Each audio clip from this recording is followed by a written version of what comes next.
All right, welcome back everyone for another deep dive. Yeah. This time we're going to be looking at the Soviet Union. Yeah. We're using a U.S. Library of Congress country study as our guide. Okay. It's from 1991, All so right. At the end. obviously quite a bit has changed since then. Yeah. But It sets the stage. it's a dense one. Oh, yeah. It's dense.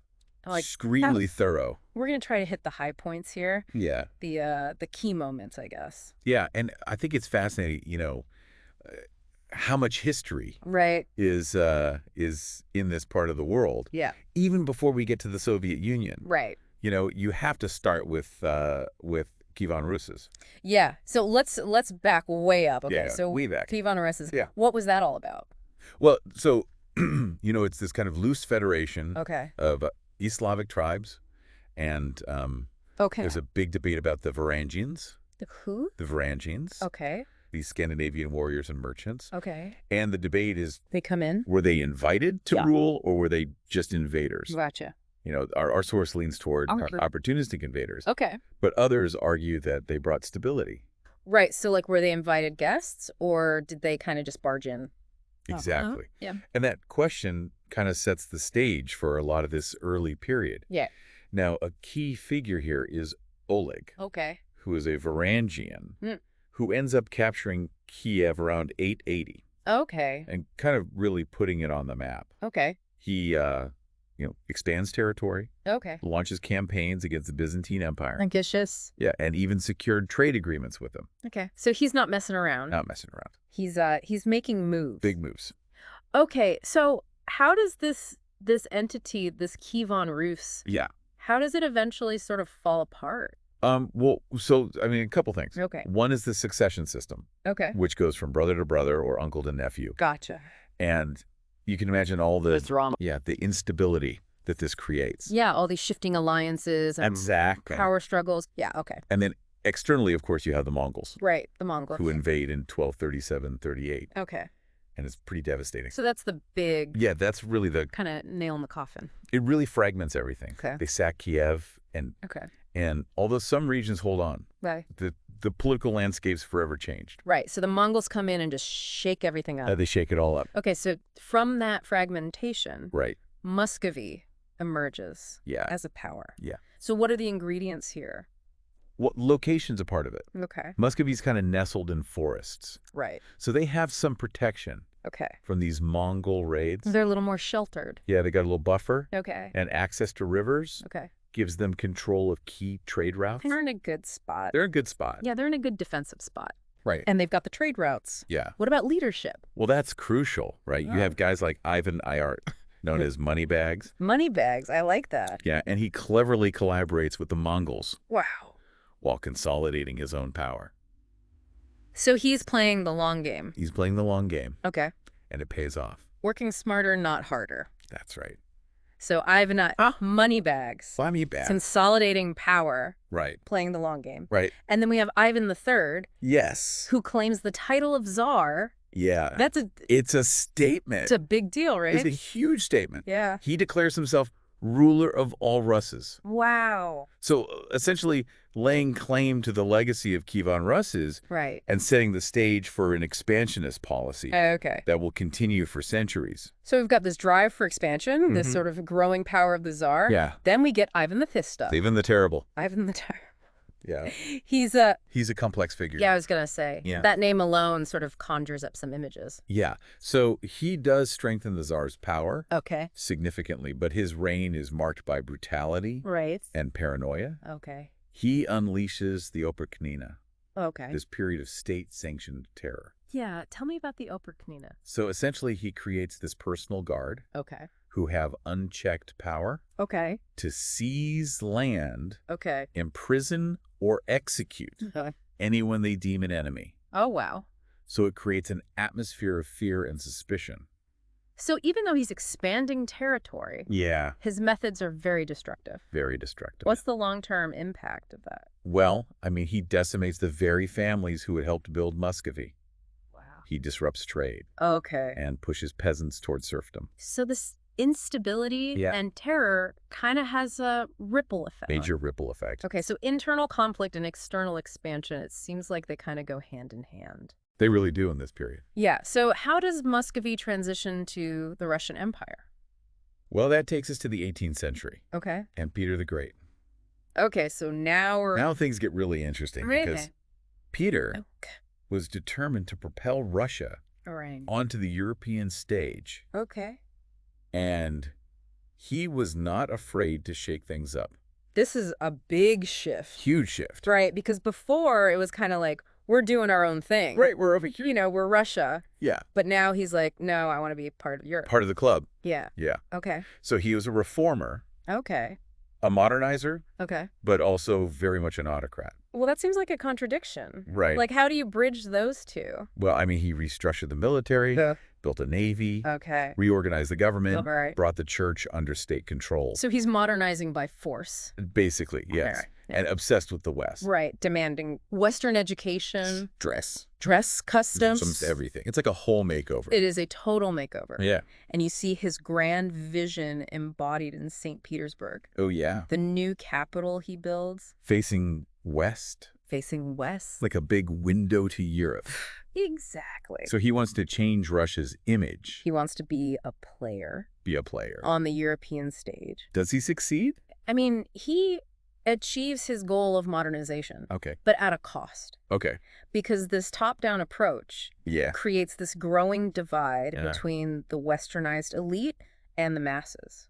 So it's like two Russias almost. Exactly. And that tension is going to have lasting consequences. Right. So his reign is kind of a turning point, Yeah. both positive and negative. in a Yeah, way. absolutely. And those are going to play out They will. in the coming years. Yes. So Peter the Great really sets Russia on this path to becoming this major European power. Yeah. But it sounds like his reforms also created some, Some internal problems, some tensions. pressure points for sure. Yeah. So how do those play out in the 19th century? Well, that's a great question. Yeah. The 19th century is when those tensions Yeah. really start to come to the surface. Okay. You have the Napoleonic Wars, Right. which exposed Russia to all sorts of new ideas. Okay. Liberalism, Right. constitutionalism, So new ways of thinking about government. exactly, challenging the absolute authority of the Tsar. So even as they're interacting with Europe on this military level, Yeah. these ideas are seeping back in. They're making their way back. Yeah. How do the rulers after Peter, Yeah. how do they handle this? Well, it's a tough balancing act. Yeah, I bet. You have Alexander I, for example, Okay. who actually entertained some liberal reforms early on. Okay, so he's open to it. He's a little bit open, but then you have the Decembrist Revolt of 1825, Oh, the Decembrists. Yeah. Yeah, I remember learning about that in school. where a group of military officers demand a constitution. They wanted to reform the system. They wanted to change the system. Yeah, but they got crushed, right?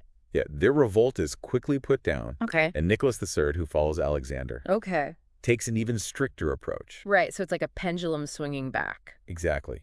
He expands censorship, Okay. strengthens the secret police, Okay. and promotes this ideology of orthodoxy, autocracy, and nationality. That's heavy-handed. It is so dissent is basically stifled. So you can't speak out against the government. No, you really can't. But, while open opposition was suppressed, Okay. this period actually sees some pretty intense intellectual debate.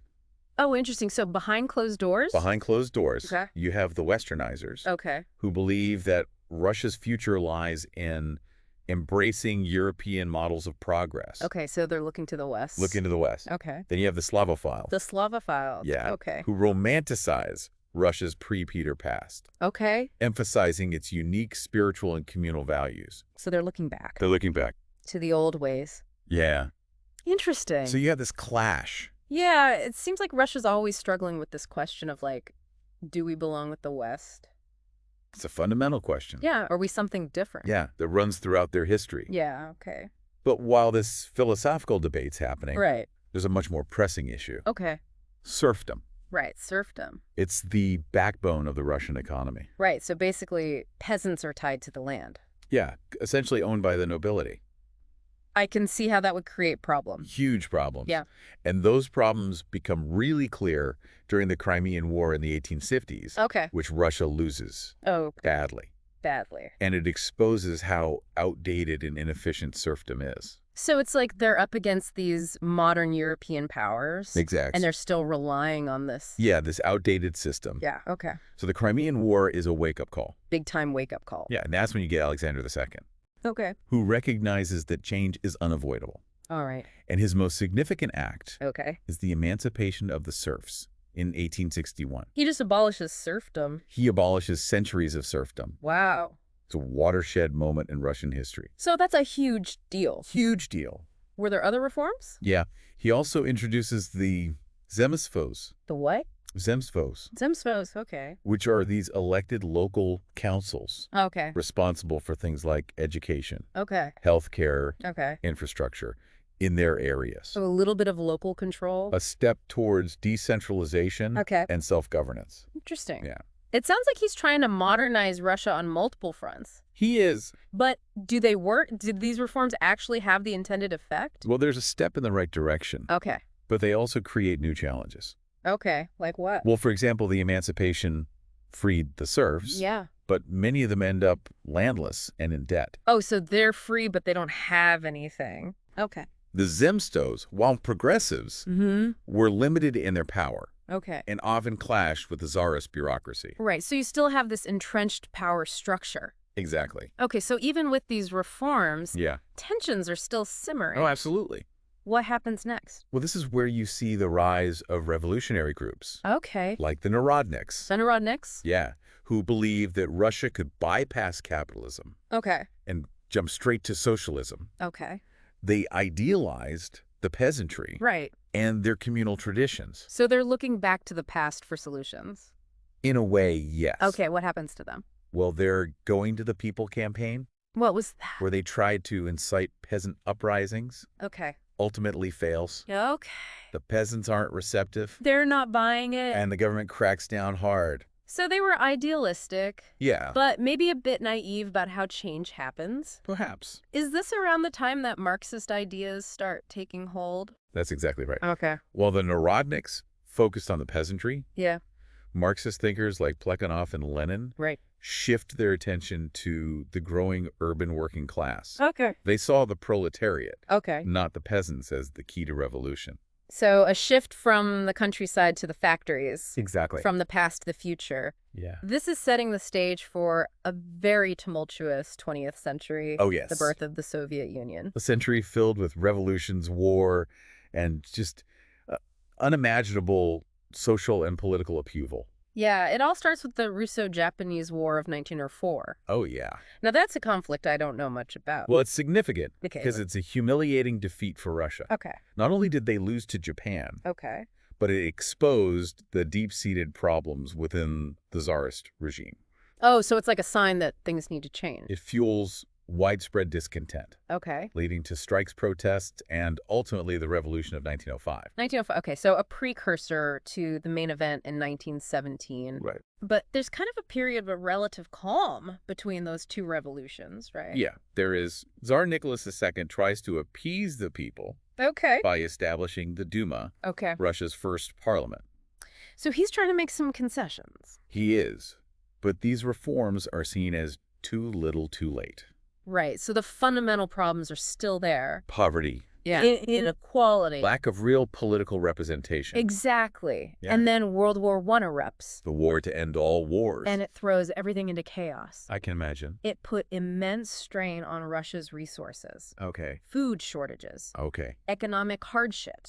Right. Military defeats. Yeah. The Tsar's perceived incompetence. All this is adding up. It's a powder keg Yeah. waiting to explode. And then in February 1917, Yeah. the Tsar is forced to abdicate. Ending centuries of Romanov rule. Wow. It's amazing how quickly things can unravel. Yeah, and what's fascinating about the February Revolution is that it wasn't orchestrated by any particular party. So it was a true people's revolution. A spontaneous uprising, a culmination of years of frustration. But then it creates this power vacuum. It does. Who steps in? Well, you have the provisional government Okay. trying to establish a more democratic system. Okay. But you also have the Petrograd Soviet, Okay. this council of workers and soldiers, Okay. which challenges the authority of the provisional government. So a dual power Yeah. situation. Exactly. And that's where Lenin and the Bolsheviks enter the picture. Right.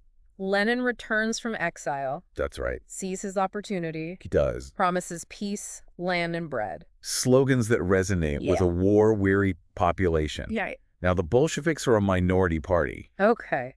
but they're highly organized, Okay. disciplined, Okay. and they skillfully exploit the chaos. And then in October 1917, Yes. they seize power. The Bolsheviks, led by Lenin, usher in a new era. The October Revolution. Yes, but their victory wasn't without its challenges. Okay. It triggers a bloody civil war. All right, the Reds and the Whites. The Reds, the Bolsheviks versus the Whites, this coalition of anti-Bolshevik forces. Brutal conflict, brother against brother. It was what ultimately leads to the Bolshevik victory. Well, their ruthlessness certainly plays a role, right? It does their willingness to use terror to crush opposition, Okay. but they also benefited from a more unified message Okay. and a stronger appeal to the peasantry, Yeah. promising them land redistribution. So they have a message that resonates They do. with a large segment of the population. Yeah, Okay, the Civil War's won. right. The Soviet Union is officially established in 1922. 1922. What challenges does this new nation face? Well, they inherit a country devastated by war, Right. famine. Yeah. There are internal divisions within the Bolshevik Party itself. Okay, so they're not a unified front. No. And then, of Uh-huh. course, there's the rise of Stalin. Stalin, that name alone Yeah. kind of sends shivers down your spine. Right. How does he rise to power, and what is his impact on the Soviet Union? Well, that's a story for our next deep dive. All right, so we've got the Bolsheviks. They've won the Civil War. The Soviet Union is officially established in Yes. 1922. Yeah. But looming over everything is this figure of Stalin. Oh, yeah. I mean, how did he become so powerful? Well, he was incredibly shrewd Okay. and ruthless. Okay. He consolidated his power within the Communist Party Okay. by systematically eliminating his rivals. So anyone who got in his way. Anyone he saw as a threat. Yeah. It was a period of intense political maneuvering Okay. and often bloody purges. So it was a high-stakes game Very high stakes. with human lives. Literally. Yeah. How did that impact the Soviet Union?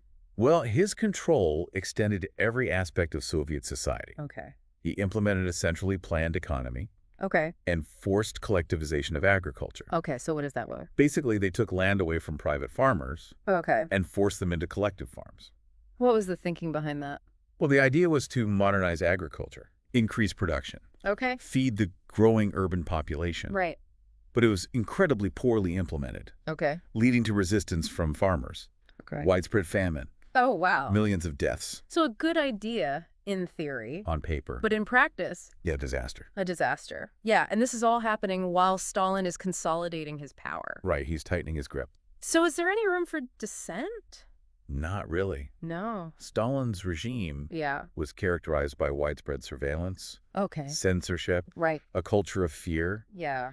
anyone suspected of disloyalty, Even for minor offenses. even minor things, Yeah. could be Yeah. sent to labor camps in Siberia, Kuzog. the Gulag. Yeah, so it's pretty It chilling was a very dark period. to think about the scale of the repression. Yeah. But he did oversee this period of rapid industrialization, He did. turning the Soviet Union into a major military power. Right. Was that part of his plan all along? It's hard to say for sure. Right. But industrialization was certainly a key priority. Okay. He pushed for the development of heavy industries, Okay. Like what? steel production, Okay. coal production, Okay. and he invested heavily in military technology. And this is all going to prove pretty crucial Oh, yeah. when Nazi Germany invades. In 1941, World War II, the Great Patriotic War, as they called it, right?